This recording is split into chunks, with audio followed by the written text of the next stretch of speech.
কারণ আমি বিশ্বাস করি একটা হাদিস একজন মানুষের জীবন পরিবর্তন করতে পূর্ণাঙ্গ সক্ষমতা রাখে, যদি তা মুস্তাফা থেকে হয় আর যদি তা আপনি গ্রহণ করেন সাল্লাল্লাহু। আমি বিশ্বাস করি একটা আয়াত আপনার পুরো জীবনকে বদলে আল্লাহর সান্নিধ্যে গিয়ে আল্লাহর সন্তুষ্টিতে এই পৃথিবী থেকে গিয়ে জান্নাতুল ফেরদৌস পর্যন্ত পৌঁছে যেতে পারেন আপনি, যদি তা আল্লাহর পক্ষ থেকে হয় আর আপনি যদি তা মেনে নেন। আমি এটা কখনো বিলিভ করি না এখানে 2 ঘন্টা কথা বললে যা উপকার হবে 4 ঘন্টা বললে আরও বেশি হবে, এটা বিশ্বাস করি না আমি। এই ওয়াজ মাহফিল কমিটিদের আল্লাহ হেদায়েত করুক, তারা আসরের পর থেকে মাইক বাজাইতে বাজাইতে এখানকার কোনো ময় মুরব্বীকে শুইয়ে দেন এতক্ষণ পর্যন্ত। তারা আসর থেকে এই মাইক বাজাচ্ছে, কতক্ষণ ছোট বাচ্চা গজল গাচ্ছে। ভাই আপনাকে বলে দিয়েছি, বলে ফেলি না, আমি তো কী করবো, মরতে কথা হচ্ছে, সরি। তারা আসর থেকে মাইক বাজানো শুরু করছে, ছোট বাচ্চা গজল গাইবে, নাইলে কিছু করবে, ওদের মানে বলছে তো বলছে সেই বিকাল 3টা 2টা শুরু হলো, 2টা 3টা 4টা 5টা 6টা 7টা 8টা 9টা 10টা, এখন বাজে 11টা, টানা 10 ঘন্টা এই এলাকার মানুষকে তারা যন্ত্রণা দিচ্ছে। তারপর কতক্ষণ বলবে মানুষ, কতক্ষণ শুনবে মানুষ? একটা মানুষ তো। এরপরে এক একটা বক্তব্যের মধ্যে 4 জন 5 জন না হলে মানুষ হবে না মনে করে। আরে ভাই মানুষ তো ভাই, কতটুকু নিতে পারে মানুষ? ও বুঝতে পারছি। এরা জানে আমি আপনাদেরকে চিনি না, এরা চেনে যে আগামী 365 দিন আর পাবেন আপনাদেরকে এখানে। কারণ জুমায় আপনারা রুকু ধরতে আসবেন, খুতবা শুনতে আসবেন না। তারা বলছে যে বেটা পাইছি আজকে ছাড়বো না তোরে, যাবি কই? কম্বলের তোরে ঢুকলো মাইকের সাউন্ড যাবে, তোরে আজকে শুনে স্যার। টাকা উসুল হওয়া চাই।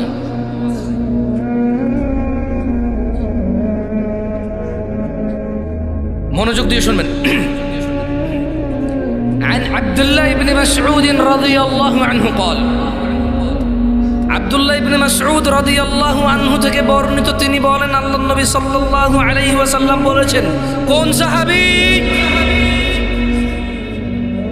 আমি কিন্তু প্রশ্ন করব, আমি ঠিক বেঠিক জিজ্ঞেস করবো না, প্রশ্ন করবো, একটু জবাব দিয়ে, তাইলে আমি বুঝতে পারবো যে আমার এই কষ্ট করে আসা সার্থক। অ্যাটলিস্ট আপনি শুনেছেন, বলেছেন, বাকি মানা না মানা তো আপনি আর আপনার রব জানে। কে জানে? আপনি আর আপনার। ওখানে আমার কোনো ক্ষমতাই নেই ভাই।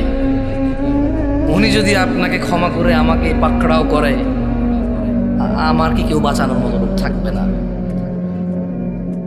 উনি যদি পুরো পৃথিবীর মানুষকে পাকড়াও করে, কেউ বলার ক্ষমতা রাখে কিছু? ওনার ক্ষমতা, ওনার দক্ষতা, ওনার কৌশল, ওনার মালিকানায় আমি কোনো কথা বলতে চাই না। আল্লাহ আমাকে আশ্রয় দিক, ওনার মালিকানা নিয়ে আমি কথা বলি, যাতে আল্লাহ আমাকে আশ্রয় দেয়। আপনারা কাকে সিজদা দেন, কাকে দেন না? আরে আপনি সিজদা যখন দিচ্ছেন না, কাকে দিচ্ছেন না? সিজদার হকদার কে? তো যখন আপনি দিচ্ছেন না, কাকে দিচ্ছেন? যখন আপনি দিচ্ছেন, কাকে দিচ্ছেন? আমার কিছু যায় আসে, এটা আমার ক্ষমতার ভিতরের কথা। যেদিন আপনি আমাকে সিজদা দিবেন, ওই দিন আমি বলবো হ্যাঁ তুই চুরি করস, তুই মিছা কথা করস, তোর নামাজ হয় না, তুই আমার সিজদা করছ, আমি গ্রহণ করলাম না। ওই দিনও না আমি আমরা কইতে পারি। কিন্তু আপনি তো আমাকে সিজদাই দেন না। সিজদা দেন কাকে? দিতে থাকেন, যে যত কিছু বলুক সিজদা বন্ধ করিয়েন না, দিতে থাকেন। অনেক বড় নিয়ামত। যেদিন আল্লাহ কিয়ামতে বলবে দিতে, সেদিন পারবেন না, পিঠ শক্ত হয়ে যাবে, পারবেন না দিতে। আজকে দেন, ওই দিন পারবেন ইনশাআল্লাহ। সাহাবীর নাম কি?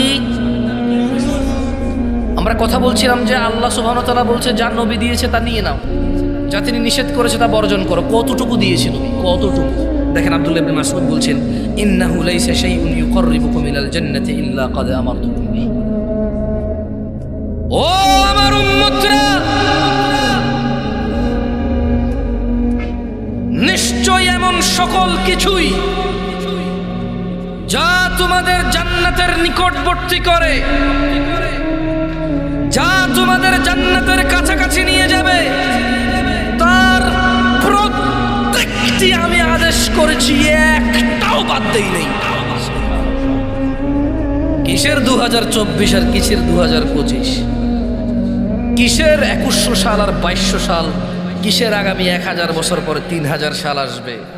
কিসের আগামী 2000 বছর পর 4000 সাল আসবে? এখন 2024, কিসের আগামী 1,00,000 বছর পরে 1,00,000 সাল আসবে, কিসের কি হিসাব করতো?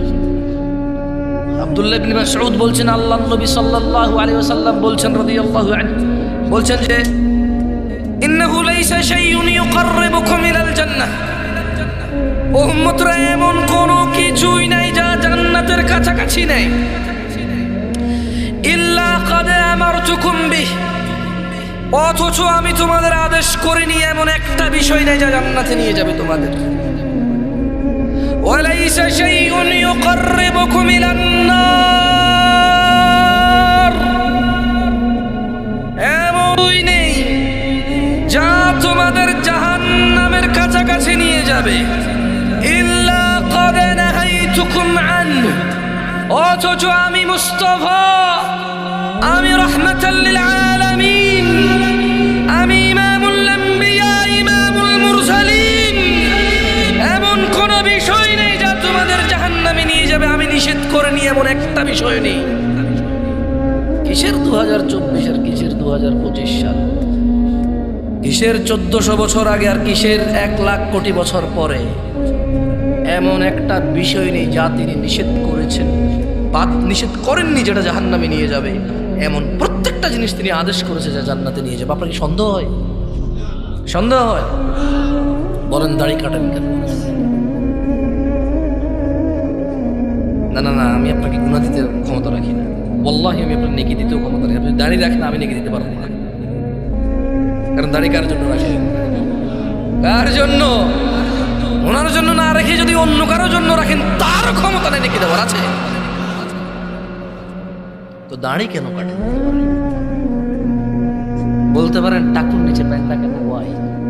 মানে রিজনটা জানতে চাই। কি বেনিফিট হয়, কি বেড়ে যায়, কি অর্জন হয় শুনতে চাই। কি মিস করতেছি আল্লাহ জানে, টাকুর এই দাড়ি রেখে কি জানি মিস করে ফেলতেছি, জানতে ইচ্ছে করে। এখানকার দাড়িওয়ালা মানুষগুলো আপনি যা পাচ্ছেন সে মিস করতেছে কি? এটা আপনি দাড়ি কেটে পেয়ে যাচ্ছেন, সে দাড়ি রাখার কারণে পাচ্ছে না, এটা কি?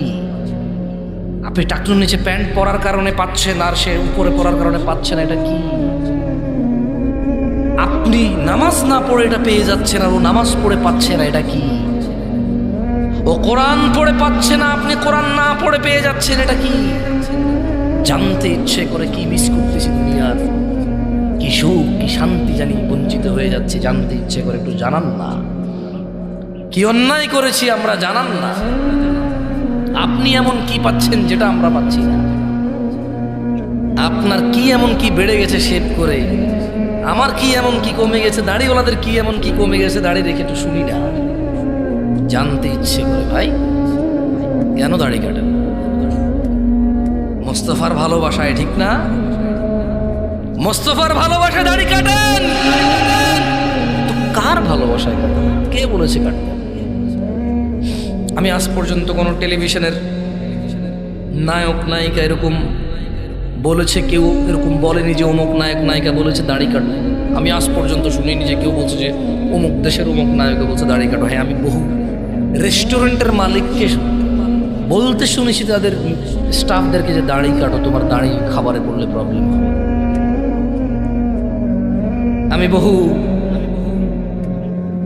অফিসিয়াল ডিউটি যারা করে, চাকর বাকর, মানে খুব হাইলি অফিসিয়ালি আর কেউ না, 17,000 20,000 টাকা বেতন, দাড়ি কাটতে হয় সপ্তাহে 2 বার, নাহলে চাকরি থাকবে না, এরকম কিছু লোকের কথা আমি শুনেছি।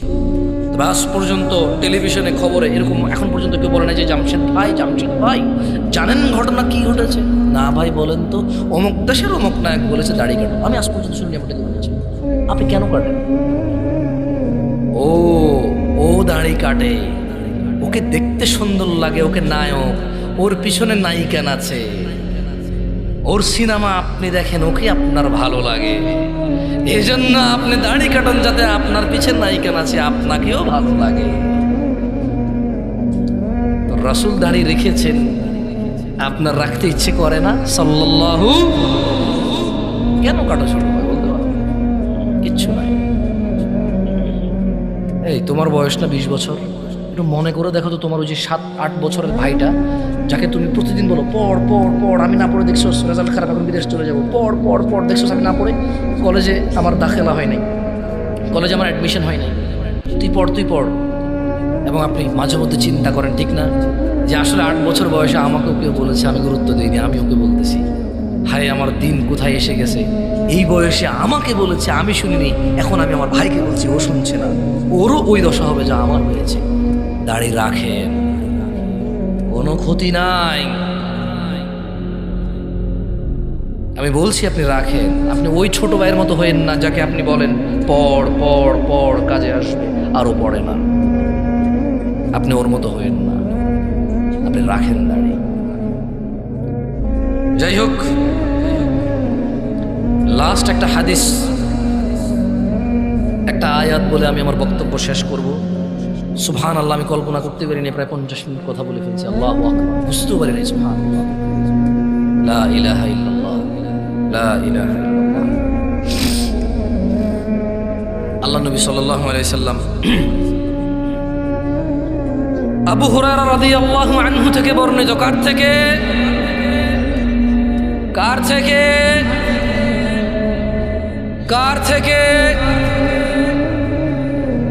সবাই বলেন, কার থেকে? আবু হুরায়রা রাদিয়াল্লাহু আনহু থেকে বর্ণিত, তিনি বলেন যে قال رسول الله صلى الله عليه وسلم, আল্লাহ রাসূল সাল্লাল্লাহু আলাইহি ওয়াসাল্লাম বলেছেন, বাদা আল ইসলাম গরীবা, ইসলামের সূচনা হয়েছিল অপরিচিত অবস্থায়। অপরিচিত অবস্থায় কিসের সূচনা হয়েছিল? ইসলামের সূচনা হয়েছিল কি অবস্থায়? ইসলামের সূচনা হয়েছিল কি অবস্থায়? অপরিচিত অবস্থায়। কিসের সূচনা হয়েছিল? ইসলাম। তিনি বলছেন ওয়াসায়াউদু কামা বাদা গরীবা, অচিরেই। কে বলছে এটা? না, আবু হুরায়রা তো বর্ণনা করছেন। কথা বলছে কে? কথা বলছে কে? সাল্লাল্লাহু আলাইহি ওয়াসাল্লাম। আর আপনাকে একটা কথা বলে রাখি, যদি বলেন যে উনি যে বলছে, কেমনে বলছে, কিভাবে জানে? রব বলছে ওয়ামা ইয়ানতিকু আনিল হাওয়া ইন হুয়া ইল্লা ওয়াহয়ু ইউহা। মুহাম্মদ সাল্লাল্লাহু আলাইহি সাল্লাম প্রবৃত্তির শিকার হয়ে কথা বলে না। যা ওহী হয়, যা আকাশ থেকে অবতীর্ণ হয় তাই বলে, এর বাইরে কিছু বলে না। এই জন্য আপনারা বিশ্বাস করা উচিত। উনি বলছেন ওয়াসায়াউদু কামা বাদা গরীবা, অচিরে ইসলাম অপরিচিত হয়ে যাবে। দেখেন, আপনি আপনার বিয়ে চেনেন না, বলেন আপনার বিয়েতে ইসলাম কতটুকু আছে? বলেন আপনার মা আপনাকে কবে বলেছে আপনি ইসলামের কোন কাজটা করছেন না, কোন কাজটা করছেন? বলতে পারেন আমাকে? আপনার বাসায় ইসলামের পরিচয় কি আসে? কি পরিচয় ইসলামের আপনার? বুঝলাম কোরআন পড়তে জানেন না, আমি মানলাম সুর করে পড়তে পারেন না, হয়তো এমনি পড়তে পারেন না, আমি মানলাম। আপনি এমনিও পড়তে পারেন না, সুর করে পড়তে পারেন না, আপনি অক্ষরও চেনেন না, আমি মানলাম। বাট আপনার ঘরে, আপনার ওই কোনার দোকানে, আপনার নেতৃত্ব স্থানে, আপনার বিয়েতে, আপনার লেনদেনে ইসলাম কোনটা আসলে? কটুক ইসলাম। এখানে ইসলাম কি বলছে? কেমনে লেনদেন করতে, কেমনে বিয়ে করতে, কেমনে নেতা হইতে, কেমনে মানতে নেতাকে? আপনি বলতে পারেন? ওয়াসায়াউদু কামা বাদা গরীবা, অপরিচিত হয়ে যাবে। আপনি জানেনই না কেমনে বিয়ে করতে। রিয়েলি? আসলে আপনি জানেন না। আপনি একটা মেয়ের সাথে জানা করেন এই উদ্দেশ্যে, কারণ আমি তোকে বিয়ে করব, আমি তোকে কি করব। মানে আপনি বলছেন যে না ভাই না, আমার চরিত্র তো খারাপ না, উল্টাপাল্টা পোলাপানের মতো, বাস একটা ভাই আজকে 3 বছর থেকে একজনের সাথে, বাকিরা বুঝে না, হাসতে পারতেছে না। দুই একজন বুঝছে তো, কমন পড়ছে না রে ভাই, কমন। আরে না না, তোমার না, তোমার বন্ধুর। এবার হয়েছে খুশি? তো ও বলছে যে, মেয়ে বলছে যে না, চরিত্র একজনকে দিছি, একজনই বাস।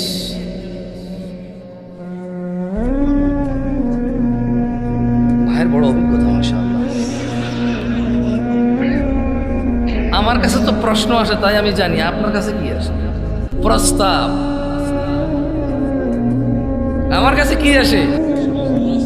আপনার কাছে প্রস্তাব আসে নাকি? যাই হোক, তো বলছে যে শেখ আমার এই পৃথিবী থেকে মরে যাওয়ার ইচ্ছা। বললাম লিখি না, কিছু জবাব দিনে দেখি যে লিখতেছে, সালামেরও জবাব দিয়ে দিয়ে লিখতেছে। বলে ওই যে টাইপিং লেখা ওটা দেখছেন, ডট ডট ডট ডট। এরপর লিখলো যে এই পৃথিবী থেকে কাকে বিশ্বাস করবে, বেঁচে থাকা ইচ্ছা চলে গেছে। তারপর আমি লিখলাম না, কারণ কি লিখি এরপরে উল্টা ফাল্টা ঝুলে গেলে বলবে যে অমুক হুজুরে বলেছে কঠোর করে, তাই অমুক মহিলা ঝুলে গেছে।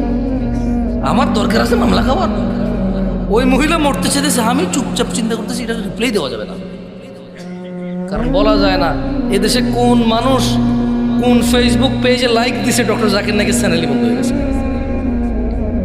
কথা বোঝেন নাই? ডক্টর জাকির নাইকের চ্যানেল কেন বন্ধ হয়েছে? বাংলাদেশের কোন কে উল্টাপাল্টা করছে, তো বলছে যে এই লোকই আবার ডক্টর জাকির নাইকের ফেসবুক পেজে লাইক করা ছিল, তা ওর ফেসবুক বন্ধ করে দাও, ওর চ্যানেল বন্ধ করে দাও।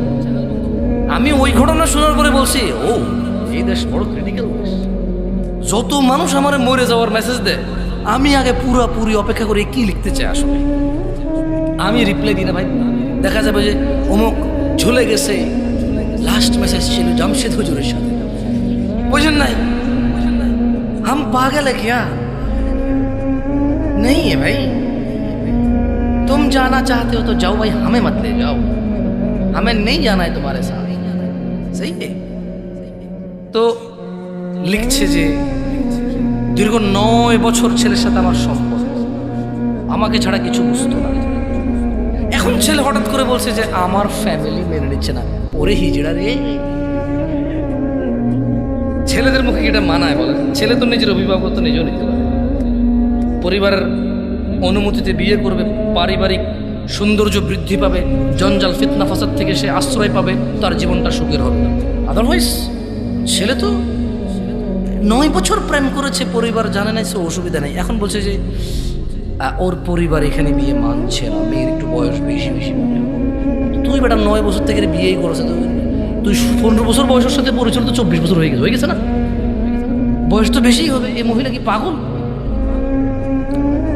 এবার আমি চিন্তা করলাম যে আচ্ছা এবার রিপ্লাই দেওয়া যায়। আমি বললাম যে এখন আপনার প্রশ্ন কি? ও আপনাকে বলছে যে ওই ছেলের কি হবে যে আমার সাথে 9 বছর প্রেম করে অন্তরঙ্গ সম্পর্ক ছিল, এখন বলছে আমাকে বিয়ে করবেন, ওর কী হবে? তো আমি ওকে উল্টা কোয়েশ্চেন করলাম যে এখন আপনার আপত্তি কি 9 বছর রিলেশন করে বিয়ে করেনি এখানে, নাকি 9 বছর রিলেশন করেছেন এখানে? আপত্তি কোনটা আসলে? নাকি দুইটাই আপত্তি আপনার? মানে আপনার অনুশোচনাটা কি? 1, আমাকে ধোঁকা দিয়েছে। 2, আমি 9 বছর জানা ব্যভিচারে লিপ্ত ছিলাম। মানে আপত্তিটা কোনটা? সে বললো যে আমার আপত্তি হলো ওই ছেলের কি গুনাহ হবে না আমাকে যে বিয়ে করে নেই? লিখছে আর কি। তো আমি লিখলাম যে মানে তার কি আপনাকে বিয়ে না করার গুনাহ নিয়ে আপনি চিন্তিত, নাকি আপনাকে বিয়ে না করে 9 বছর আপনার সাথে কথাবার্তা বাজে সম্পর্ক করেছে এইটা গুনাহ নিয়ে আপনি আপত্তি, নাকি দোনোটার গুনাহ নিয়ে আপনি আপত্তি? বললো যে বিয়ে করে নাই যেটা নিয়ে আমার আপত্তি। আমি বললাম ও, আর কিছু বলি নাই ভয়ে। আমি ওই যে বললাম পরে ঝুলে মুলে গেলে প্রবলেম।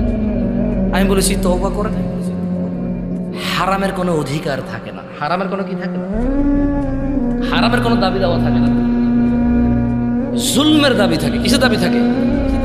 জুলুম অত্যাচারের দাবি থাকে, যে সে জুলুম করেছে, আমাকে আমার হক ফিরিয়ে দিক। সম্পর্কই হারামের অধিকারী, দুইজনই অপরাধী। তাই বললাম আপনি তওবা ইস্তেগফার করেন, ভালো হয়েছে। 9 বছর থেকে এক ছেলে বিয়ে না করে এক মেয়ের সাথে কথা বলে, এমন দুশ্চরিত্র মানুষের সাথে বিয়ে করার চাইতে না করা আপনার জন্য ভালো। আর ওই ছেলের উচিত হবে আপনাকে বিয়ে না করা, কারণ একটা মেয়ে বিয়ে ছাড়া একটা পুরুষের সাথে 9 বছর কথা বলে, ওর গেরাত কোথায়? ওর কোথায় আত্মমর্যাদা? ওর কোথায় সতীত্ব? আর কোথায় ওর চরিত্রতা? আপনারা একে অপরের জন্য ভালো না, আপনি তওবা ইস্তেগফার ফিরে আসেন। যাই হোক, এরপর আমি একটা জিনিস আমার মাথায় আসলো, যেটা বলতে এই কাহিনী বললাম আপনাকে। পরে আমি ওই দিন রাতে চিন্তা করলাম, আচ্ছা এখানে জিনা করা দোষের, গুনাহের, তবে যদি বিয়ের প্রতিশ্রুতি দিয়ে জিনা করে তাহলে it's okay bro, it's okay, totally fine. But বিয়ে করবে এটা বলতে হবে প্লিজ প্লিজ প্লিজ প্লিজ। কি বলতে হবে যে ওগো ওগো ওগো প্লিজ বলো বিয়ে করবো তাহলে জানা করবো। ছেলে বলবে কোরআন ছো প্লিজ প্লিজ প্লিজ কোরআন ছো, আমার ছেড়ে যাবো না প্লিজ বলো, তবা তফসি কানে দর্শি আজীবনে করতাম না, কোরআন মাথায় নাও, মসজিদ ছো।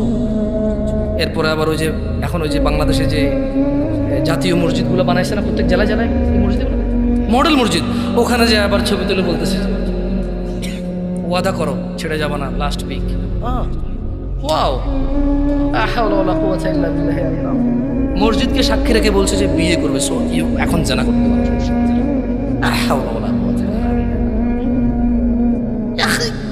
গোবর নাকি মাথায় গোবর? এই যে বললাম وسيعود كما بدا غريبا, অচিরেই ইসলাম অপরিচিত হয়ে যাবে। ছেলেমেয়েরা বিয়ের প্রতিশ্রুতিতে জানা করবে, অপরাধী মনে করবে না। ও ইসলাম বুঝে, এটা তো ইসলামের ওর কাছে অপরিচিত, এই সম্পর্কটার পরিচয় জানে না। এই সম্পর্কের পরিচয় যে জানা, মায়ের ভাই মামা, মায়ের বাপ নানা, মায়ের বোন খালা, ও সম্পর্ক জানে। কিন্তু এই একটা মেয়ের সাথে ও প্রেম ভালোবাসা করে বিয়ের আগে এটা যে জানা, এর পরিচয় তার জানা নাই। এখানে যে ইসলাম আছে এটা ওর জানা নাই। যাই হোক, কারা কারা জান্নাতে যেতে চান বলুন ইয়া আল্লাহ ইন্না নাসআলুকা জান্নাতুল ফিরদাউস। ইয়া আল্লাহ আমাদের জান্নাতুল ফিরদাউস দান করুন।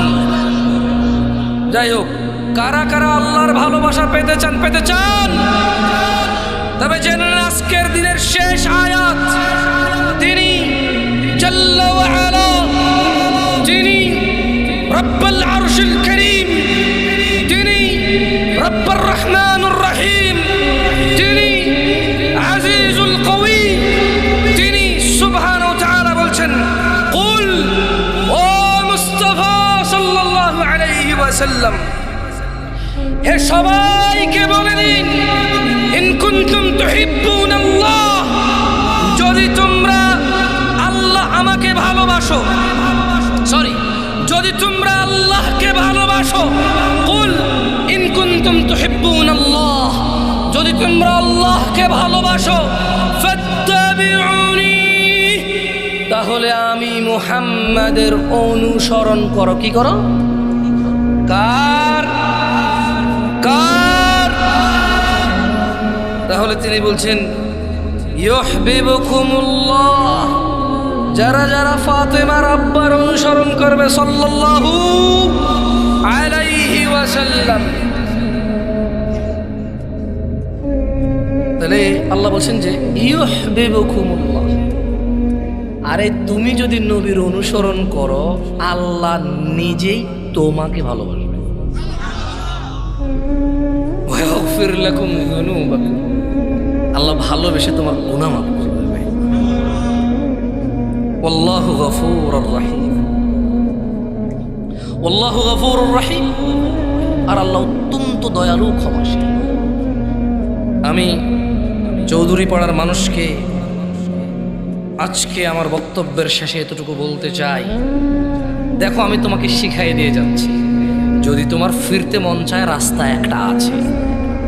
40 বছর নামাজ আদায় করো না, 50 বছর নামাজ আদায় করো না, এই পৃথিবীর যত ধরনের নেশা আছে কোনোটা তুমি বাদ দাও নাই।